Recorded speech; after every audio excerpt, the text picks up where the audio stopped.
5 व्यक्ति बिना मास्क के आते हैं। मैं अपने फर्ज के दौरान उनको रोकती हूँ और उनसे पूछपरछ करती हूँ। आगे की जो घटना है वो आप वीडियो में देख चुके हैं। અમે 5 જણા જાય બંધ રાખને બે મારી ન દે બોલો બંધ રાખ તમે રાત્રે 9 વાગ્યા પછી બહાર નીકળો પરમિશન કોણે આપી કુમારભાઈ કાનાણી સાહેબને ફોન લગાડો એમને તમને પરમિશન આપી બહાર નીકળવાની અમે ગાંડા છીએ રાત્રે 12 વાગે ઊભા છે અમારી પાસે હક નથી મારા હાથ બંધાયેલા છે નકર તારા જો ને હાથ ની પાસે એક કરી નાખું। उन लोगों को मैंने पूछा कि भाई आप लोगों ने मास्क क्यों नहीं पहना है, ठीक है। फिर उनसे मैंने पूछा कि भाई आप लोग क्यों बाहर निकले हो, क्योंकि अगर किसी का इमरजेंसी रीज़न है तो उसको हम जाने दे रहे हैं, पर अगर उन लोगों का जेन्युइन रीज़न नहीं है तो उनको पनिश करना है। कर्फ्यू उन्होंने तोड़ा है तो कायदे का उल्लंघन करा है तो कायदे से कार्रवाई उन पर करनी होती है। पर उस रात को उन पर कायदे से कार्रवाई नहीं हो पाई क्योंकि मेरे पास एक लिमिट थी, तो मुझे उनको कुछ भी पहले गुजराती में ठपको आप ही नहीं कोई जवाब देवाना था, तो मैं उन लोगों की सजा स्वरूप उनको थोड़ी बहुत बैट उठ करा के जाने देने वाली थी। क्योंकि आप वीडियो में देखते हैं वो मुझे देख रहे हैं, वो नहीं, उसके आगे का एक दूसरा वीडियो जिसमें वो लोग माफ़ी मांग रहे हैं, मैडम भूल हो गई, आगे से नहीं करेंगे। उनके घर वालों को मैं फ़ोन करती हूँ, सबको समझाती हूँ भाई आप लोग के बेटा ये कर रहे हैं, आपकी बेटी ये कर रही है, उनको भी समझाती हूँ भाई आपकी फैमिली बेचारी टेंशन में, आप लोग क्यों बाहर निकल रहे हो, एक शिस्त में निकलना चाहिए, आप लोग इस तरह से जो निकल रहे हो वो सही नहीं है।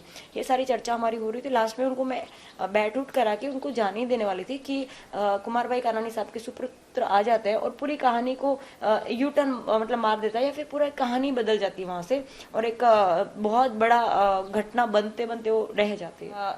पुलिस यूनिफॉर्म की इज्जत वो उन लोगों ने लूटने की कोशिश करी, स्पेशली लेडीज पुलिस जो रात को ड्यूटी कर रही है। अगर सिंपल लेडी है तो उससे भी वो लोग इस तरह से बिहेव नहीं करना चाहिए। उसके बावजूद मैं यूनिफॉर्म में हूँ, मेरे साथ उन लोगों ने मिसबिहेव किया, मिडल फिंगर बता रहे हैं, गालियां दे रहे हैं, जो भी बिहेव कर रहे हैं मुझे नहीं लगता कि उन्होंने सही किया। वहाँ पे FOP का मतलब पुलिस ऑफ फ्रेंड का एक जवान था वहाँ पे जो काफी सालों से पुलिस ऑफ फ्रेंड है।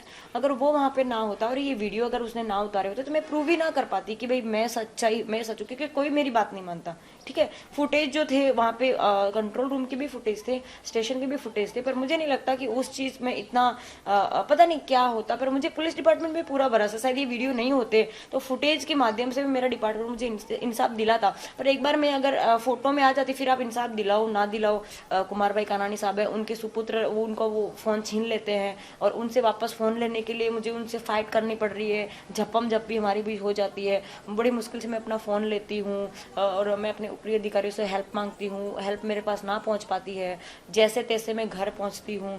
ये मैं बच गई वो बहुत बड़ी बात है। वो FOP वाला फ्रेंड अगर ना होता, पुलिस ऑफ फ्रेंड वहाँ पे ना होता तो वो लोग 6-7 लोग थे, मेरे साथ कुछ भी कर सकते थे। भाई हम लोग भी रात को 12 बजे वहाँ ड्यूटी कर रहे हैं और 12 बजे मैं जब घर पे आती हूँ इतनी मगजमारी करके, तो मेरे भाई दोनों वेट कर रहे हैं कि मैं घर पे आऊँ, खाना बनाऊँ और खाना खाऊँ, ठीक है। तो घर पे जैसे आती हूँ मेरे भाई बेचारे वेट करके सो गए होते हैं, मम्मी पापा राजस्थान गए हुए हैं, हम लोग 12 बजे तक ड्यूटी करें, किसके लिए करें। मैं 12 बजे जब आती हूँ तो मैं इतनी परेशान हो जाती हूँ, मैं पूरी रात रो रही हूँ, तो मैंने खाना भी नहीं खाया। भाई मोदी साहब जो है वो जब से लॉकडाउन शुरू हुआ तब से कह रहे हैं लोगों को भी आप घर पे रहो, सोशल डिस्टेंस रखो, पर कोई नहीं मान रहा है और हम लोग की वही ड्यूटी लगाई है। अब कितना लोगों को प्यार से समझाए, मतलब लातों के बूते हैं, बातों से नहीं मानेंगे मेरे ख्याल से। और जो हुआ घटना वो सिर्फ और सिर्फ एक मास्क के इश्यू की मेन चीज वहाँ पे मास्क थी। उन्होंने मास्क पहना होता तो मैंने रोका नहीं होता, ये घटना नहीं घटी होती। तो सिंपल मेन थिंग ये है कि भाई आप लोग मास्क पहनो, सोशल डिस्टेंसिंग रखो, तो कोई प्रॉब्लम ही नहीं होगी। अब ये कोरोना जैसी महामारी है, अमिताभ बच्चन साहब उनके बेटे साहब कितने मतलब हाईली क्या बोलते हैं कि लग्जरियस लाइफ जी रहे वो लोग, तो उनको अगर कोरोना हो सकता, आप और मैं तो सामान्य व्यक्ति है। तो मुझे तो सिर्फ ये अपने जो विस्तार है उसमें क्या चल रहा है, लोगों की क्या मानसिकता है, उसके पहले एक लॉयर कपल आते हैं जो वॉकिंग के लिए निकल रहे हैं, उनको सारी चीजें पता है, कानून कायदे पता है, फिर भी वो बाहर निकल रहे हैं। तो मैंने उनको पूछा भाई क्यों निकल रहे हो, बोले 10 बजे के बाद कर्फ्यू है। तो जरूरी है कि कर्फ्यू हो तब तक आप बाहर ही रहो।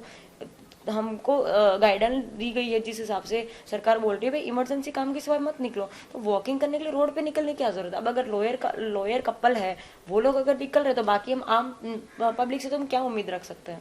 आप मेरे ऑडियो जो है रिकॉर्डिंग वो और वीडियो ध्यान से देखिए, आपको बहुत सारा कुछ जानने को मिलेगा। ઓકે ઓકે 365 દિવસ મેં ઊભો રાખ્યો। તમે એમ કહો છો 365 દિવસ ઊભા રાખીશ? નહીં તમારું નામ બોલો પહેલા। તમારી એટલી હૈસિયત કેમ ને 365 દિવસ ઊભા રાખી શકો?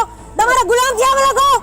હા તમારો ગુલામ છે અમે લોકો। मुझे मिडिल फिंगर बता रहे हैं, माँ बहन की गालियां दे रहे हैं, मेरा फोन छीन लिया गया। उस दौरान उन लोगों ने मुझे 365 दिन खड़ा रखूंगा, ये बड़ी मुश्किल से कवर हो पाया। उन्होंने मेरा तो फोन छीन ही लिया था, बड़ी मुश्किल से मैंने ये काम किया, बहुत मुश्किल से किया, ये कह सकती हूँ। मेरे लिए उस टाइम रिकॉर्डिंग करना मतलब बहुत बड़ी बात थी। तो उन्होंने मुझे गालियां दी, उनके मतलब मंत्री साहब के दोस्तों ने मुझे गालियां दी, माँ बहन की गालियां दी। तो सर मैं तो नहीं सुनूंगी ना, मतलब ईंट का जवाब पत्थर से नहीं देंगे तब तक सामने वालों को कैसे पता चलेगा। सर कितना प्यार से समझाने का भी हद होती है। हम पुलिस वाले भगवान थोड़ी ना है सर, इंसान ही ना हम लोग भी। हम लोग को भी एक लिमिट होती है। हम लोग ऑलरेडी पूरे दिन 24 घंटे ड्यूटी करके इतना गर्म होते हैं, ऊपर से आपको मतलब मैं तो ये कहती हूँ कि जो भी जवान है, चाहे वो टीआरबी है, होमगार्ड है, पुलिस वाले, आप प्यार से बात करो, वो आपको छोड़ देंगे। पर उनकी में आग लगी हुई है और आप उसे पानी डालोगे तो शायद वो शांत होंगे, पर आप अगर पेट्रोल डालोगे तो वो तो जलेंगे, पर साथ में आपको भी लेके जलेंगे। वो उन लोग को जाने देने का सोचा, लेकिन जब उन्होंने ये बोला कि 365 दिन यहाँ खड़े रखेंगे, या फिर क्या बोल रहे हैं कि मैं ट्रांसफर कराऊंगा, तो फिर किसी का भी पित्ता हिल जाएगा ना सर। फिर वो अपनी पापा की पहचान दे रहे हैं। आप अगर सही हो तो किसी की पहचान देने की क्या जरूरत है। आप अगर सही हो, गाड़ी लेकर निकल रहे हो, ड्राइविंग लाइसेंस है, आरसी बुक है, गाड़ी के कागजात आपके पास है, सब कुछ आपके पास है, तो किसी पहचान की क्या जरूरत है। पहचान की जरूरत कब पड़ती है, जब आप गलत हो तब जरूरत पड़ती है। वो मंत्री साहब का एमएलए जो था, वो मंत्री साहब के लिए बोर्ड था। अगर वो होते तो मुझे कोई तकलीफ नहीं थी। उनके बेटे के पास कोई हक नहीं है वो लगा के घूमे, इसलिए मैंने उनको मना किया। दूसरा, मेरी फोटो एक मैं कमिश्नर कचहरी से रिटर्न आ रही थी, तो वहाँ पे किसी फैन ने बोला मुझे मैडम आपके साथ फोटो चाहिए, तो मैंने लिटरली डिस्टेंस लेके हमने फोटो लेने के लिए कहा, पर मैंने चश्मा पहन रखा, मुझे पता नहीं, उसने सेल्फी ले ली। तो वो भी चलो मैं मानती हूँ शायद मुझे पता होगा, लेकिन उस बंदे ने सेल्फी अपलोड करी तो क्या गुनाह कर दिया।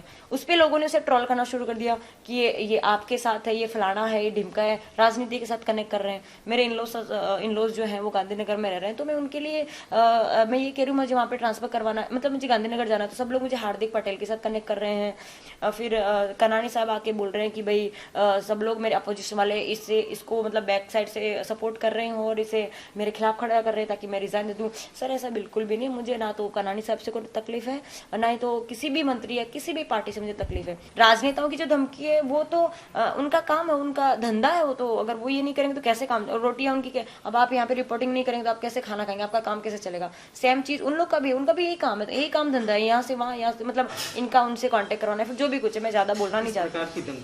धमकियां ये मिली है कि भाई मुझे लगता है कि तुम बहुत ज्यादा देश सेवा की पड़ी है, या फिर क्या बोल सकते हैं कि तुम कुछ ज्यादा ही ईमानदार हो, जिनको वराचा में कोई नाम नहीं ले सकता उसको तुमने खड़ा करने की हिम्मत करी है, तो तुम्हारी हिम्मत हम देख लेंगे हमारे हिसाब से। तो मैंने कहा देख लो, कोई बात नहीं, आपके सामने ही हूँ, मैं कहीं नहीं जा रही हूँ, यहीं पे हूँ। मेरे पुलिस डिपार्टमेंट में मुझे बहुत 100% भरोसा है कि मुझे इंसाफ मिलेगा, और नहीं मिलेगा अगर कहीं वो दबे हुए हैं तो कोई बात नहीं, ऊपर वाला तो देख ही रहा, आज नहीं तो कल उसके घर देर अंधेर नहीं, आज नहीं तो कल इंसाफ हो गई, ऊपर वाला करेगा। अभी एक दूसरी भी चर्चा चल रही है सोशल मीडिया के, आपने मतलब एग्जाम के वक्त आपके पास कॉपी केस का हुआ था, और वो हकीकत क्या सर वो मैं सब कुछ आपको खुल के बताऊंगी क्या था क्यों था, ठीक है।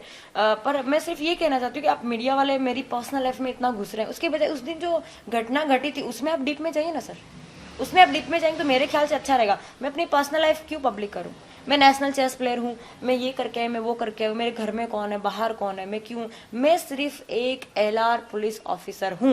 मेरे साथ जो घटना घटी है आप उस पर फोकस कीजिए, उसके अलावा आपके जो भी सवाल है मैं रिजाइन कर लूँ, मेरा रिजाइनिंग लेटर मंजूर हो जाए, उसके बाद खुल के जवाब दूंगी। मैं अगर मेरी जगह सही हूँ तो मुझे किसी से डरने की जरूरत नहीं। मेरी कॉलेज में क्या हुआ, मेरी पर्सनल लाइफ में क्या हुआ, किसके साथ क्यों क्या ये था, सब क्वेश्चन के आंसर मैं खुल के दूंगी। पर हाल फिलहाल मेरे हाथ बंधे हुए हैं, मेरे शब्द जो है वो मर्यादित है, क्योंकि मैं एक डिपार्टमेंट से बंधी हुई हूँ। जब तक वो क्लियर नहीं होगा तब तक मैं आपको कुछ नहीं कह सकती। अभी लॉकडाउन चला, एकदम फ्री है, तो अभी लेटेस्ट मेरा न्यूज आ रहा तो वो डिस्कस कर रहे हैं, जिसको जो करना करने दो ना, अपने को उसमें क्या, कितना हम कितना देखें अपने को अपने अभी जो नेट है उसमें इतना भरा पड़ा है, आपको क्या देखना, आपको नक्की करना है। अभी लोग अच्छे भी बोल रहे हैं, बुरे भी बोल रहे हैं, तो अब आपको नक्की करना, आपको क्या देखना। मुझे कोई प्रॉब्लम नहीं है, अगर जिसको जो बोलना है सोचना सोचे। अगर सबका देखने जाएंगे मतलब वो सबसे बड़ा रोग क्या कहेंगे लोग, पर वो रोग मेरे को नहीं, जिसको जो कहना वो कहे। मैं जिस प्राउड के साथ यूनिफॉर्म पहनती थी वो मुझे प्राउड अब रहा नहीं, क्योंकि मेरी खाकी की इज्जत लूट ली गई, एक स्पेशली लेडीज पुलिस ऑफिसर की वहाँ पे उन लोगों ने इंसल्ट करी। तो मुझे जो मैं प्राउड के साथ जो यूनिफॉर्म पहनती थी, मुझे ऐसा था कि सारा पावर खाकी में है, पर वो घटना के बाद मुझे पता चला कि खाकी में तो पावर है ही, पर साथ में रैंक भी बहुत जरूरी है। तो मैंने नक्की किया कि खाकी तो है, अब मैं रैंक भी लेके आऊंगी, जब रैंक आ जाएगी तब खाकी पहनूंगी। मुझे आईपीएस क्लियर करना है, अगर वो मैं क्लियर करती हूँ तो ये जो मामला उस रात को बना था वो उसी वक्त खत्म हो जाता, बिकॉज अब मेरे पास रैंक नहीं थी। च्युइंगम की तरह बढ़ता जा रहा है, बढ़ता जा रहा है, बढ़ता जा रहा है, सिर्फ रैंक की वजह से। तो वो रैंक मुझे लानी है ताकि कोई भी किस्सा यूं फटाफट सल्ट जाए।